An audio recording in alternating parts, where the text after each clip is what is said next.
and some candy and some marshmallows. So hopefully they'll stay in the living room for long enough. So we can expect, as we go live right now on Facebook for the Creative Hive page, you can all expect that it's not just myself and Erin here today. There could be children involved. There could be a little blonde one on my side popping her head, and my daughter is 7. How old are your kids? 7, 5, 3, and 1. Okay, you busy.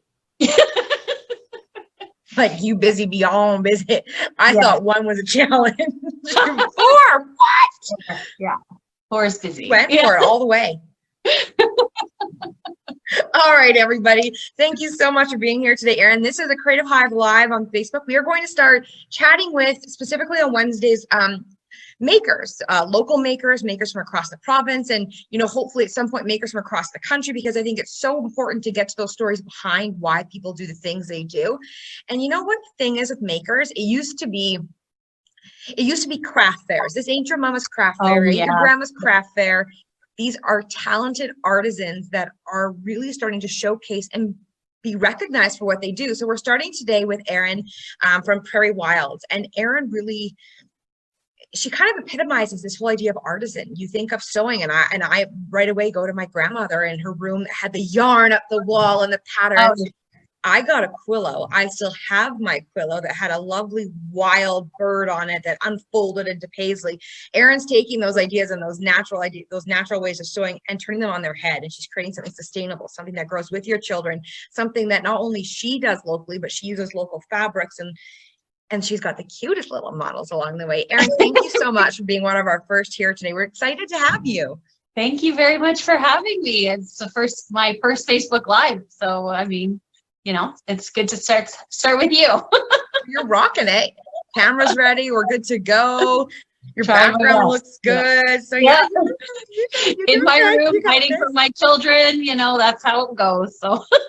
Hey, that's the life of a mom and a life of an entrepreneur, and they're part of it, and they're part of the journey as to why we often start, and that leads me right into you. So let's go back before kids. When did you start sewing? Is it something you've always loved, or is it something you picked up later? Actually, no. My mom sewed, and she used to sew lots of our dresses and pants and shirts and stuff like that, and any kind of formal dress. Or she made I'm from Ontario, so my grade 8 grad dress she made, and I got to pick out the fabric and everything. And then when I got into high school, I started in home ec.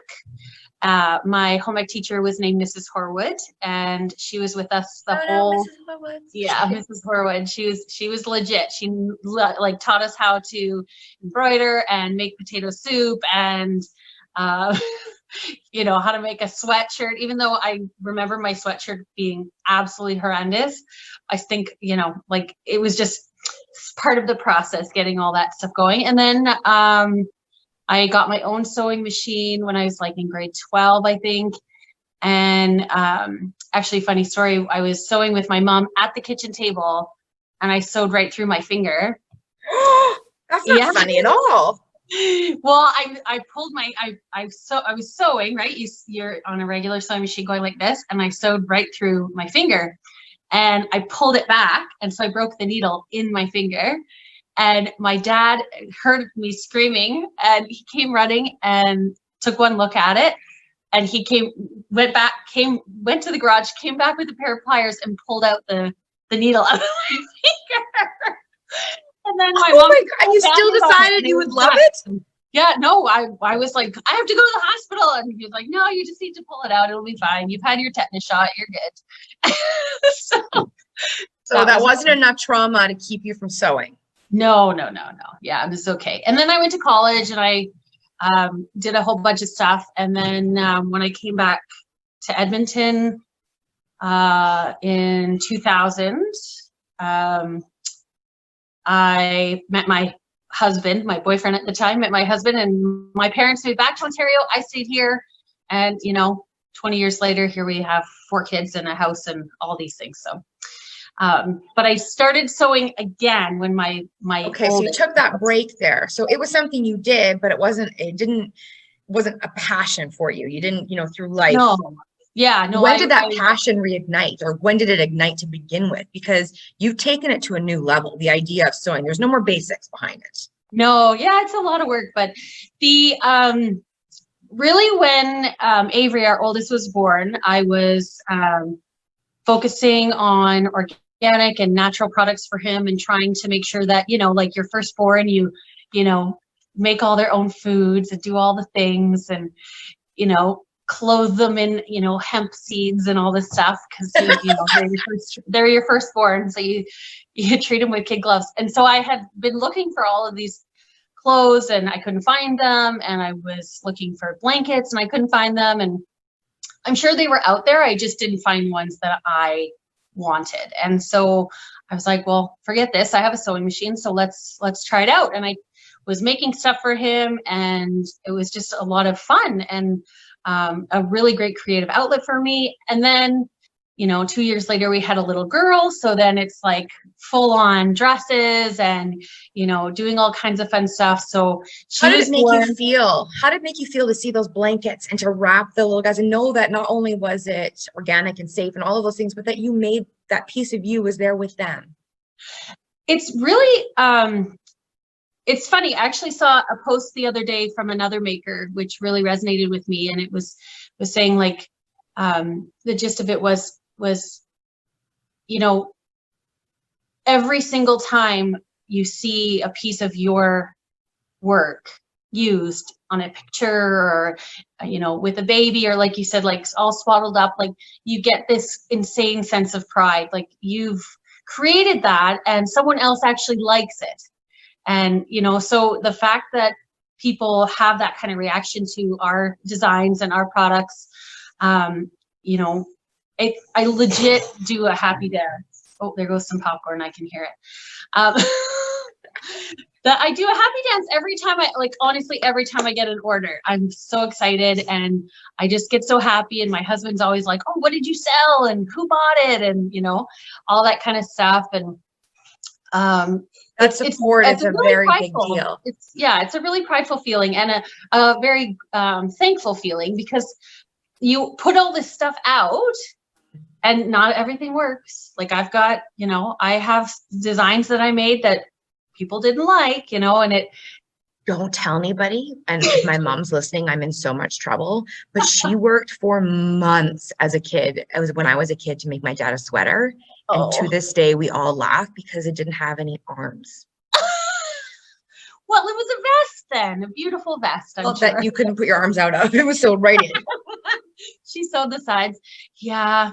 I mean, definitely I've had some flops, but the things that people like, and that's when you pivot as a business owner too, is like, you have this, like your heart sick for this one item that you've created and you've worked on for months and then nobody likes it. And you're like, okay, well, screw this. I got to figure out some other way to do it because people don't like what I made. So here's some, sweater vest kids, that's what and moms make some kick-ass entrepreneurs. When they get their mind to it, they can fit it in when they need to fit it in. They get creative. There's no one more honest than your children, especially if you're making stuff for them, because they will look at it and I don't know about yours, but mine's just like, oh, right. So for you, when did it go from a fun thing you did for your kids to maybe there's something here, maybe there's something more that I could do with this? Well, it was when I started making stuff for other people and they would say, wow, this is so cute. I want, can I get something for my friend or can you make this for me in this size or whatever? And that was back, we had Charlotte in 2015 and then Madeline in 2016. And so, I was juggling babies, legit babies, and, our oldest. And, I was like, okay, well, this is, something that I love to do and I can fit it in and I can figure out, my own designs. Cause that was really important to me to create my own product. Your own patterns, your own thing. Patterns. Not only that, so you took that concept, but you went as far as the fabric. Tell me a bit about that. Yeah, well, I really, when I decided to go into this, I was like, okay, I'm not going to just buy somebody's designs. I want it to be our own. And so that's when I searched out Amanda, who at the time had just had a baby to her little boy, Jake. And so she was on maternity leave. I was on maternity leave, and we were like brain melding and mind melding and figuring everything out. And she was the one who started doing our first surface pattern designs. So the like the rainbow baby dresses, the PB&J dresses, Cute. all of that, all of those designs were made by Canadian female artists here in Edmonton. So we have Natasha, who created the PB&J, and then Amanda, who created the I'm a Hoot, and the what's the other one? A to Z, which is very, very popular. But I basically bring them up here and show too. Oh, yeah. I basically kind of come up with the ideas, and then, you know, we brainstorm, and then she puts together some designs and then throws them back at me. With the PB&J, it was actually, there's the PB&J. It was actually a post that Natasha had done on her Instagram page, and I messaged her and I was like, oh my gosh, I need that pattern. It's amazing. I need to use it. So we jumped on it. So, but Look yeah, at then you see the PB&J and the Hoot sweaters. Yeah, so those are very popular right now. There's my little guy, and there's Jack. Yeah. So cute. Where did the name Prairie Wilds come from? Well, I kind of juggled around a bunch of different names, and I wanted Prairie in there because we live out in the country, and, you know, it's Alberta and all this. But I didn't just, I had Googled wild prairies, and, you know, a couple of things came up and everything. And then I just thought, if I kind of reversed it and, you know, put it together in a different way where it makes it sound like, you know, the wilds of the prairie, I guess, if that makes.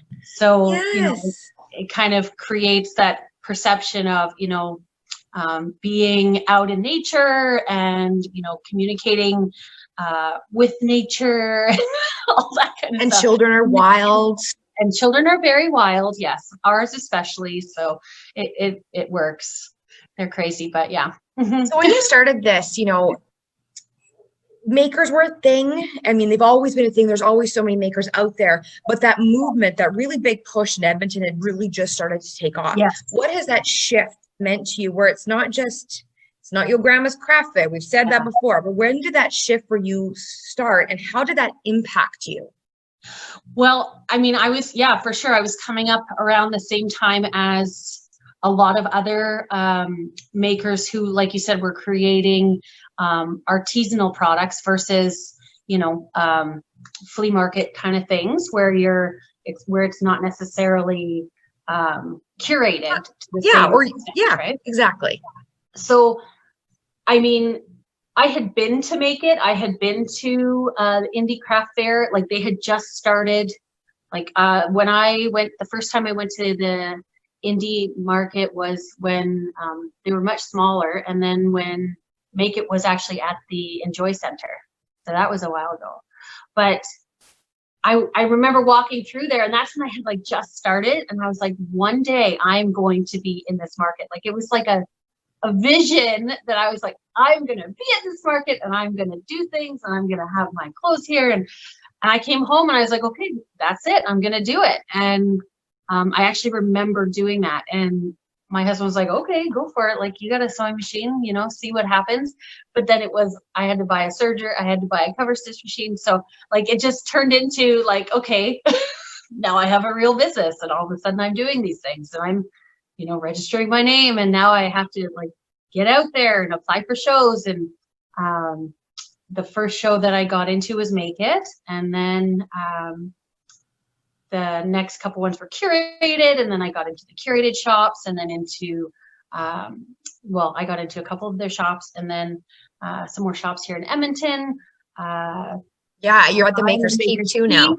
Yeah, now I'm in Maker's Keep, which I applied probably every single quarter I would apply. And they'd be like, your stuff is really cute, you know, keep on trucking. And then all of a sudden I got in and I was like, oh my gosh, I got in. I'm so excited. And then I dropped off my package the week before COVID hit. Good timing. So, yeah, that worked out well. Right? Yeah, at least I got it in there. But you know what? But it's going to, and it's going to keep pushing, because that new movement towards, collecting and using those makers' goods on a more regular basis, that shop local movement, it's not going anywhere. Did that give you the confidence to do this? Oh yeah, for sure. Especially, I mean, there's so many things that happen with COVID, but the real push for local, I think, has been a huge movement and a very positive one. If you can pick out a positive thing that has happened during this pandemic, they really, the turn to buying local and sourcing local and looking towards natural and Canadian made, I think has been hugely inspiring to a lot of us makers. For me personally, it's been a goal of mine since I started to have Canadian made fabric. And that has been a really hard thing to find. And now there's companies out there who are working towards having that a reality. So, the fact that just a couple of years ago, we didn't have any mills in Canada to be able to do those kind of things. And now there's that resurgence. That's really positive. And, manufacturing here in Edmonton, there's that opportunity where a couple of years ago that wasn't here. So, it's a really positive groundswell. So it's really good for us to be able to do those things here. And there's no minimizing the impact and the hardship that COVID has created, and that will continue to create on so many industries as we start to move forward. And we're still waiting. We don't know if there's a second wave. We don't know what's going to happen next month. Gosh, we don't know what's going to happen next week. Who am I kidding? No. So we're all just playing that game. But I think it's very important to remember those local people that have helped out, those local people that are making and creating and lifting people up, lifting everybody up. So thank you for being one of those people. And thank you for sharing what you do and who you are. Where can people find you if they haven't figured that out yet? Well, like I said, we do have product at Makers Keep, so you can head over there. Our summer designs are going to be dropping off a package over there next week. So we'll get some new designs in their shops. We're at 2 of their 3 locations. And then for sure on Instagram at Prairie Wilds, and then our website, prairiewilds.com. And then Facebook, Prairie Wilds too. So you can find us pretty much anywhere, any social outlet you want to look at, except for TikTok. I have not figured that out. But no, I haven't got that one either. My daughter keeps trying to show me these dances. And yesterday she looks at me, she goes, it's just not going to happen, Mom. Not going to work. So apparently I'm out, but that's okay. We will find you on Instagram. We already follow you on Instagram. Love what you're doing, and I can't wait to see you come up with next. Don't be a stranger and continue to share, okay? Thank you so much, and thanks for the opportunity to chat and connect on different levels. So I appreciate it. Thank you. You're so welcome. Thanks for taking the time. Now go find those. They take good. Extra She's butter. At the door. Is she? Oh, she has her hand on the door. Like I can see it through the glass. Heart melting. Okay, time's up. Okay, time's up. It's over. I tell her I promise it's done. Thank you so much. Have a lovely afternoon. You too. Bye-bye. Thanks. Bye.